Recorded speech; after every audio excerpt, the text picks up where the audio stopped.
प्रिय, आइए आज हम देखेंगे शत्रुओं के साथ धीरज को रखना। पतरस की पहली पत्री 2 अध्याय 20वां वचन। क्योंकि यदि तुमने अपराध करके घूसे खाए और धीरज धरा तो इसमें क्या बड़ाई की बात है। पर यदि भला काम करके दुख उठाते हो और धीरज धरते हो तो यह परमेश्वर को भाता है।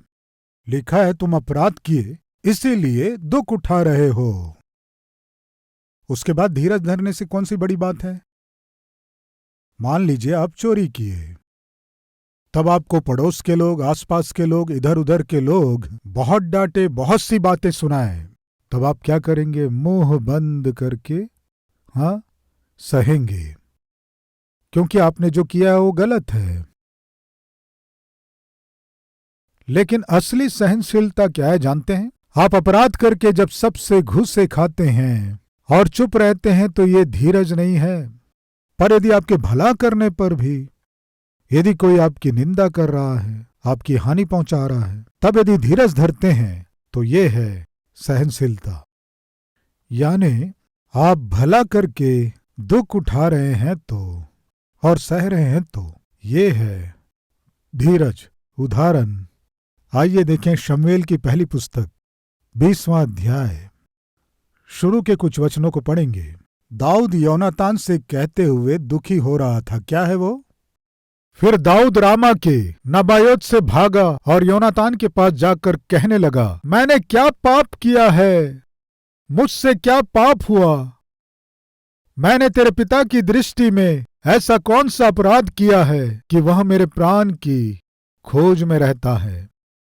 दाऊद रो रहा है प्रियो। शाऊल के पुत्र योनातान के पास आकर दाऊद रो रहा है, योनातान तेरे पिता मुझे मार डालने की कोशिश कर रहे हैं। मैंने क्या पाप किया बताओ? मैंने गुलियत को मार कर देश की रक्षा किया। दूसरा, तुम्हारे पिता मुझे जहां भेजे वहां जाकर युद्ध किया और देश की रक्षा किया। तीसरा, तुम्हारे पिता बेटी देकर विवाह करवा दूंगा कहने से मैं स्वीकार किया। मैं कोई शत्रु नहीं हूं ना? मैं देश की रक्षा किया, उसके इज्जत को बचाया, उसके पक्ष में युद्ध किया, उसकी बेटी से विवाह किया। मुझे मारने की कोशिश कर रहा है, मैं क्या गलती किया? विनती कर रहा है। उतना ही नहीं, क्या कह रहा है जानते हैं? तीसरा वचन बीच में से पढ़ रहा हूं। परंतु यहोवा के जीवन की शपथ और तेरे जीवन की शपथ कि निस्संदेह मेरे और मृत्यु के बीच डग ही भर का अंतर है। मेरे और मृत्यु के बीच डग ही भर का अंतर है। कब मरूंगा नहीं पता, तुम्हारे पिता मुझे कब मार डालेंगे मैं नहीं जानता। मैंने क्या अपराध किया? प्रिय, वास्तव में दाऊद अपने जीवन में कोई गलती नहीं करने पर भी शाऊल जब उसका पीछा कर रहा था, भाग रहा था, उल्टा शाऊल को मारने की कोशिश नहीं किया। आज हमारे बीच कोई है क्या? आप गलती नहीं किए लेकिन फिर भी आपका बॉस आपको दुख दे रहा है। आप गलती नहीं किए लेकिन फिर भी जहां आप नौकरी करते हैं आपका सहकर्मी आपके ऊपर निंदाएं डाल रहा है। आप गलती नहीं किए लेकिन फिर भी आपका पति कुछ ना कुछ आपको कहता रहता है। आप गलती नहीं किए लेकिन फिर भी जिस घर में आप काम करते हैं उस घर की मालकिन आपको सता रही है, दुख दे रही है। आप गलती नहीं करने पर भी आपके चारों ओर के लोग आपको शत्रु के रूप में देख रहे हैं। तब आपको क्या करना है? एक संदर्भ में दाऊद ने इस बात को कहा, भजन 22 उसके 6वें वचन में, परंतु मैं तो कीड़ा हूं, मनुष्य नहीं हूं, मैं कीड़ा हूं। क्या है प्रियो ये? दाऊद कह रहा है मैं मनुष्य नहीं हूं, कीड़ा हूं। बरसात का जो कीड़ा है वो आगे बढ़ता रहता है, फिर पास आ जाता है, फिर आगे बढ़ता है, फिर छोटा हो जाता है। यदि आप नाग सांप को टच करेंगे तो क्या होगा बताइए? ऐसे ऊपर उठेगा। दाऊद कह रहा है मैं मनुष्य नहीं, मैं कीड़ा हूं। यदि कोई मुझे मारने के लिए इस तरह टच करता है, मैं सिकुड़ जाता हूं। नाग के समान फन फैलाने वाला नहीं हूं। यह है धीरज। नौकरी करने के स्थान में यदि किसी ने आपको कुछ कह दिया तो अब देख लो, आप फुफकारते हैं, तुम्हें देख लूंगा मैं, मेरा भी समय आएगा, तब मार का मार, दांत का दांत, आंख का आंख, ऐसे गुस्से और क्रोध से भरकर। नो, ये आत्मिकता नहीं है, ये सहना नहीं है। दाऊद क्या कह रहा है जानते हैं? मैं मनुष्य नहीं, कीड़ा हूं। अगर कोई मुझे मारने की कोशिश करे तो अपने आप को दीन कर लेता हूं, बैर करके डसने वाला नहीं हूं। प्रियो, ये है धीरज। बैरी जब बैर करते हैं, सताने वाले जब सताने की कोशिश करते हैं, सब कुछ सह लेना दाऊद सिखा रहा है। एक और वचन पढ़ेंगे, आइए, 26वां अध्याय 18वां वचन। फिर उसने कहा, मेरा प्रभु अपने दास का पीछा क्यों करता है? मैंने क्या किया है और मुझसे कौन सी बुराई हुई है? शाऊल से कह रहा है, जब शाऊल दाऊद को मारने की कोशिश कर रहा था, दूर से दाऊद कह रहा है, मैंने क्या किया है? तेरे राज्य की रक्षा किया, तेरे सिंहासन की रक्षा किया, तेरी इज्जत को बचाया, मुझे मारने की कोशिश कर रहे हो, मैंने क्या किया है? 20वां वचन, इसलिए अब मेरा लहू यहोवा की आंखों की ओट में भूमि पर न बहने पाए। इज़राइल का राजा तो एक पिस्सू ढूंढने आया है, जैसा कि कोई पहाड़ों पर तीतर का अहेर करे। मैंने क्या किया है कि तुम मेरा पीछा कर रहे हो? तब शाऊल ने क्या उत्तर दिया जानते हैं? शाऊल ने कहा, मैंने पाप किया है। हे मेरे बेटे दाऊद, लौट आ, मेरा प्राण आज के दिन तेरी दृष्टि में अनमोल ठहरा, इस कारण मैं फिर तेरी कुछ हानि न करूंगा। सुन, मैंने मूर्खता की और मुझसे बड़ी भूल हुई है। प्रियो, क्या हुआ जानते हैं? दाऊद को मारना है सोचकर शाऊल उसका पीछा करते करते एक गुफे में आकर सो गया। जब शाऊल सोया हुआ था, दाऊद पास आकर शाऊल के वस्त्र के छोर को काटकर वो अपने साथ ले गया। ले जाकर पहाड़ के ऊपर से चिल्ला रहा है, क्या कह के? देखेंगे, यहोवा न करे कि मैं अपना हाथ यहोवा के अभिषिक्त पर उठाऊं, अब उसके सिरहाने से भाला और पानी की सुरहाई उठा ले और हम यहां से चले जाएं। शाऊल पकड़ा गया। प्रियो, दाऊद को मारने की कोशिश कर रहा था, शाऊल पकड़ा गया, सो रहा था और उसके साथ चौकसी करने वाले भी सो रहे थे। एक ही मार से मार सकता था, लेकिन दाऊद ने एक निर्णय लिया, मैं परमेश्वर के अभिषिक्त जन को नहीं मारूंगा, लेकिन शाऊल को बताऊंगा कि मेरी अच्छाई क्या है। किसे बताऊंगा कह रहा है? मेरे शत्रु को बताऊंगा कि मेरी अच्छाई क्या है। सुरहाई को ले लिया, भाले को ले लिया, दूर चला गया, जाकर जोर से चिल्ला रहा है, जोर से चिल्ला रहा है। 14वां वचन, और दाऊद ने उन लोगों को और नेर के पुत्र अब्नेर को पुकार के कहा, हे अब्नेर, यानी शाऊल का चौकसी करने वाला, शाऊल के सेना का सेनापति, अब्नेर, क्या तू नहीं सुनता? अब्नेर ने उत्तर देकर कहा, तू कौन है जो राजा को पुकारता है? दाऊद ने अब्नेर से कहा, क्या तू पुरुष नहीं है? इज़राइल में तेरे तुल्य कौन है? तूने अपने स्वामी राजा की चौकसी क्यों नहीं की? एक जन ने तो मेरे स्वामी राजा को नष्ट करने घुसा था। जो काम तूने किया है वह अच्छा नहीं। यहोवा के जीवन की शपथ, तुम लोग मारे जाने के योग्य हो, क्योंकि तुमने अपने स्वामी यहोवा के अभिषिक्त की चौकसी नहीं की। शाऊल दाऊद को मारने आया। प्रियो, शाऊल जब दाऊद को मारने आया, थक कर एक स्थान में सोया था, तो शाऊल के चारों ओर के सैनिक भी सोए थे, तो दाऊद उस दिन सोए हुए शाऊल के पास और सैनिकों के पास आया। शाऊल के पास जो सुरहाई रखी थी उसे ले लिया और उसके भाले को भी ले लिया। मार सकता था, अपने शत्रु को मार सकता था, लेकिन दाऊद पलटा लेना नहीं चाहता। सब कुछ सह लिया, शत्रु के साजिशों को सह लिया, सुरहाई और भाले को लेकर दूर जाकर रो रहा था अब्नेर। सेनापति अब्नेर उठा। तुम पुरुष हो क्या? तुम्हें राजा की चौकसी करनी थी, तुम्हें जागते रहना चाहिए था। राजा को तुम यूं ही छोड़ दिए। वो राजा कौन है जानते हो तुम? यहोवा का अभिषिक्त जन है, इजराइलियों पर शासन करने वाला राजा है। राजा की चौकसी ना करके, रक्षा ना करके सो रहे हो दुष्ट, तुम मरने के योग्य हो। ये क्या है प्रियो? जो उसे मारने आया उसकी सुरक्षा के विषय में सोच रहा है दाऊद। इस बीच शाऊल जाग गया और देखा, हे बेटे दाऊद, ये तुम्हारी आवाज है।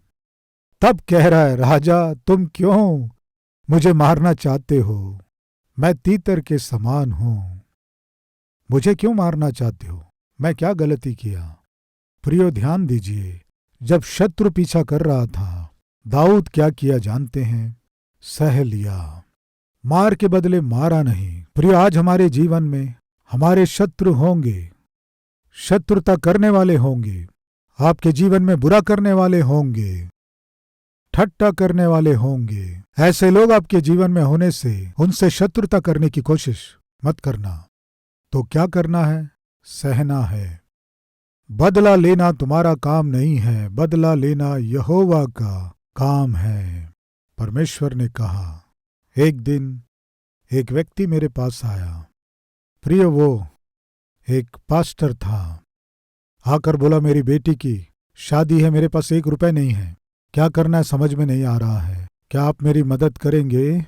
इस तरह कहने से उस सेवक के दुख को देखकर मैं उसके बेटी की शादी के लिए कुछ मदद करना है ये सोचकर कई लाखों रुपए देकर उसकी बेटी की शादी में मदद किया। वो धूमधाम से अपनी बेटी की शादी करवाया। उसने मुझसे क्या कहा था कि मुझे थोड़ी आप सहायता कीजिए, कर्ज दीजिए, मेरी बेटी की शादी के बाद निश्चय उस कर्ज को चुका दूंगा, कृपया सहायता कीजिए कहने से सहायता के रूप में मैंने कर्ज दिया। उसके बाद सामान्य रूप से किसी संदर्भ में मैंने फोन किया, कैसे हैं क्या हैं, मेरा फोन काट दिया। मेरा फोन कट क्यों कर रहा है सोचकर उसके बाद फिर फोन करने से फिर काट दिया।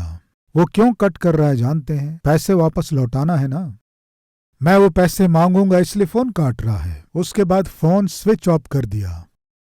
प्रिय बहनों और भाइयों, यदि कोई आपके पास आकर उधार मांगे तो आपको उधार देना है तो आपके दिमाग में ये विचार होना है कि ये पैसे वापस नहीं मिलेंगे। आप ये सब अच्छी रीति से जानते हैं, आपको वापस बिल्कुल नहीं मिलेंगे। इस तरह डिसाइड होकर ही सहायता कीजिए। वापस देगा, वापस मिल जाएगा, ऐसी सोच बिल्कुल मत रखिए। सहायता मांगने के लिए जो लोग आते हैं, आपकी सहायता करने के बाद मांगते समय जो उनकी दीनता थी, देने के समय बिल्कुल नहीं रहती। फिर क्या हुआ? स्विच ऑफ कर दिया। मैंने सोचा आखिर स्विच ऑफ क्यों किया, उनके साथ क्या हुआ है जानना है सोचकर एक व्यक्ति को भेजा, जाकर देख कर आओ फलाना सेवक फोन नहीं उठा रहा है, फोन कट कर रहा है और ऊपर से उसका फोन स्विच ऑफ कर दिया है। असली में हुआ क्या, जाकर देख के आओ। एक व्यक्ति को भेजने से उस व्यक्ति के ऊपर केस फाइल कर दिया। क्या केस लगाया जानते? मेरी पत्नी को रेप करने आया, केस फाइल हो गया। वो पुलिस इंस्पेक्टर मुझे फोन किया, ब्रदर आपने किसी व्यक्ति को भेजा क्या उसकी पत्नी को रेप करने के लिए? उस व्यक्ति की पत्नी को रेप करने के लिए मैं किसी को भेजा? हाँ ब्रदर, ये इसी बात को बता रहा है पुलिस स्टेशन में। कौन है ब्रदर वो कहने से? सेवक जिसने मेरी सहायता लेकर अपनी बेटी की शादी करवाया। क्या करना है बताइए? बहुत दुख लगा, बहुत व्याकुल हुआ, प्रार्थना किया, प्रभु मैं क्या करूं? प्रभु ने क्या कहा जानते हैं? खामोशी के साथ सह लो, तुम्हें कुछ भी नहीं करना है। मन में उसके प्रति कोई द्वेष नहीं रखा, बैर नहीं रखा, प्रभु के हाथ में सौंप दिया। एक दिन मेरे सेल फोन में किसी ने एक फोटो के साथ इस सूचना को भेजा, अब ये नहीं रहे। क्या भेजा? सूचना, ये व्यक्ति अब नहीं रहे। हार्ट अटैक से अचानक मृत्यु हो गई। बदला लेना हमारा काम नहीं है भाई और बहन। उसके प्रति गुस्सा क्रोध बढ़ाने से उससे क्या होगा? उसके हार्ट को कोई समस्या नहीं होगी, मेरे हार्ट को होगी। समझ में आया?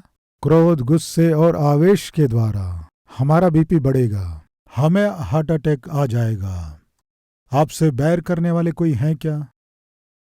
आपको दुख देने, कोई आपको सताने की कोशिश कर रहे हैं क्या? उनसे बैर ना करें, उन्हें प्रभु के हाथ में सौंप दें।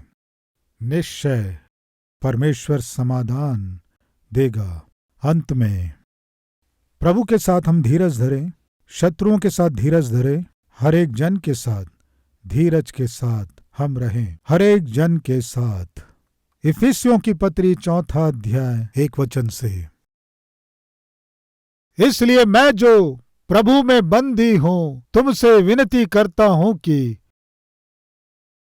जिस बुलाहट से तुम बुलाए गए थे उसके योग्य चाल चलो, अर्थात सारी दीनता और नम्रता सहित और धीरज धरकर प्रेम से एक दूसरे की सह लो और मेल के बंधन में आत्मा की एकता रखने का यत्न करो। प्रेम से एक दूसरे की क्या लिखा है? सह लो। सहनशीलता। पहले आपके घर में रहना है। पति के प्रति सहनशीलता, पत्नी के प्रति सहनशीलता, बच्चों के प्रति सहनशीलता, सास के प्रति, बहू के प्रति आप में सहनशीलता होना है। धीरज से ही हम संसार को जीत सकते हैं। हर एक जन के साथ धीरज रखना है। पड़ोस की स्त्री आकर एक दिन कह रही थी, भाभी भाभी आपसे एक प्रश्न है। क्या है प्रश्न पूछने से? मान लीजिए सामने का दरवाजा भाई साहब खटखटा रहे हैं, दरवाजा खटखटा रहे हैं कि आप दरवाजा खोल दो, और पीछे के दरवाजे के सामने से कुत्ता भौंक रहा है। पीछे का दरवाजा खोलो कह के कुत्ता भौंक रहा है। भाभी अभी आप बताइए आप किसका दरवाजा खोलेंगे? प्रिय, इस प्रश्न का उत्तर उस गृहिणी ने क्या दिया जानते हैं? तुम कुछ मत सोचना, मैं निश्चय पीछे कुत्ते का दरवाजा ही खोलूंगी। इस तरह बोली। ये क्या है भाभी? भाई साहब सामने का दरवाजा खटखटा रहे हैं तो आप पीछे कुत्ते का दरवाजा खोलूंगी कह रही हैं। इस ओर भाई साहब चिल्ला रहे हैं, इस ओर कुत्ता चिल्ला रहा है। कुत्ते का दरवाजा खोलूंगी कह रही हो। इस गृहिणी ने क्या उत्तर दिया जानते हैं? कुछ नहीं भाभी, कुत्ता बाहर चिल्ला रहा है, दरवाजा खोलने से अंदर आकर चुपचाप रहेगा। आपका भाई घर के बाहर भी चिल्लाएगा, दरवाजा खोलने से घर के अंदर भी चिल्लाएगा। आपके भाई साहब से कौन बेटर है बताइए? समझ में आया आपको? कुछ पति जो हैं घर के बाहर चिल्लाते हैं और घर के अंदर भी चिल्लाते हैं। ये लोग कौन हैं कहने से मैं नहीं बताऊंगा, आप ही समझ लीजिए। प्रिय भाइयों और बहनों, घर में पति और पत्नी के रूप में आप में धीरज होना है, न भूलें। घर के लोगों के साथ यदि आप धीरज से जिएंगे तो घर के बाहर के लोगों के साथ भी खुशी से आप जिएंगे। प्रिय भाइयों बहनों, इस संसार में असली और सही धीरज कहाँ दिखाना है जानते हैं? बताइए। घर के अंदर। एक जज साहब के पास एक वकील आया। वो वकील जब किसी केस को लड़ता था तो छत उड़ जाता था, चीखता है, चिल्लाता है, जोर जोर से बहस करता है। और ये जो जज हैं और जो जज है चुपचाप सुनता रहता है। ऑर्डर ऑर्डर कहने का अधिकार होने पर भी सोचता है ये वकील पागल है। ऐसे ही चीखता है, चिल्लाता है, सोचकर आदी हो चुका जज चुपचाप सुनता था। एक दिन ऐसे ही चीखने चिल्लाने वाला ये वकील चीखते चिल्लाते बहस कर रहा था तो जज साहब सुनकर लंच ब्रेक होने से लंच ब्रेक में जाकर वहां कैंटीन में जाकर भोजन कर रहा था। सामने बैठा हुआ एक दूसरा जज साहब पूछा, सुनिए, वो वकील इतना जोर से चिल्लाता है, चीखता रहता है, तो भी आप बड़ी सहनशीलता के साथ, बहुत धीरज के साथ, चीखने चिल्लाने से भी आप इतने खामोश कैसे रह पाते हैं? इस तरह उसने पूछा। जज साहब कहने लगे, हमारे गांव में एक महिला है, उसके पास एक कुत्ता है। एक एक बार जब चांद पूरी तरह से दिखाई देता है और रोशनी चारों ओर होती है और चांद जब प्रकाश देता रहता है, वो कुत्ता चांद के उस प्रकाश को देखकर चीखता और चिल्लाता रहता है, भौ भौ करता है। ये कहकर फिर खाना खाने लगा। सामने जो जज बैठा था बोला, आप भोजन कर रहे हैं, ठीक है, वो जो रोशनी देने वाला चांद है और चिल्लाने वाला कुत्ता है, इस बात को आप पूरा बताए नहीं क्यों? इस तरह पूछा। तब जज साहब कहने लगे, कुत्ता भौंकता रहता है और चंद्रमा प्रकाश देता रहता है। क्या समझ में आया आपको? आज आपके जीवन में आपके चारों ओर के लोग सताने वाले सताते रहेंगे, चिल्लाने वाले चिल्लाएंगे, चीखने वाले चीखेंगे। वो नौकरी करने के स्थान में हो, रिश्तेदारों में हो या घर में हो, सहज रूप से रहते हैं। लेकिन सुनिए प्रिय भाई और बहन, कुत्ता भौंकता ही रहेगा, प्रकाश देने वाला चांद प्रकाश देता ही रहेगा। मैं और आप परमेश्वर के संतान के रूप में उस चांद के समान इस संसार में प्रकाश देना है, तो क्या करना है? भौंकने वालों को भौंकने देना है, चीखने वालों को चीखने देना है। लेकिन आप शांति के साथ चांद के समान प्रकाश दीजिए। ऐसा अनुग्रह परमेश्वर हम पर करने पाए। आइए प्रार्थना करें। हर एक जन प्रार्थना में सहभागी हों।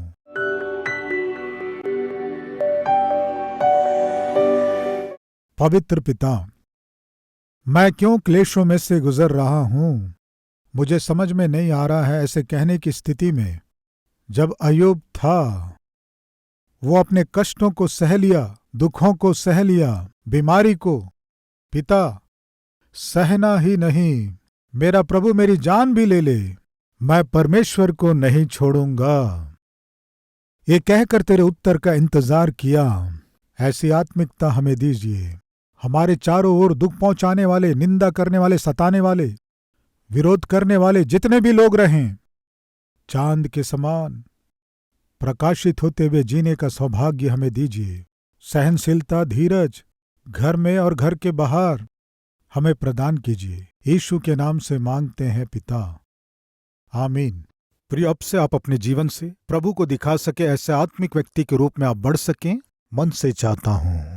इस संदेश के द्वारा आपने आशीष पाया है तो लाइक कीजिए और बहुतों को शेयर कीजिए, और उतना ही नहीं, एक कमेंट कीजिए, उसे मैं पढ़ूंगा, प्रभु की महिमा करूंगा। फिर मिलेंगे, तब तक के लिए शलोम।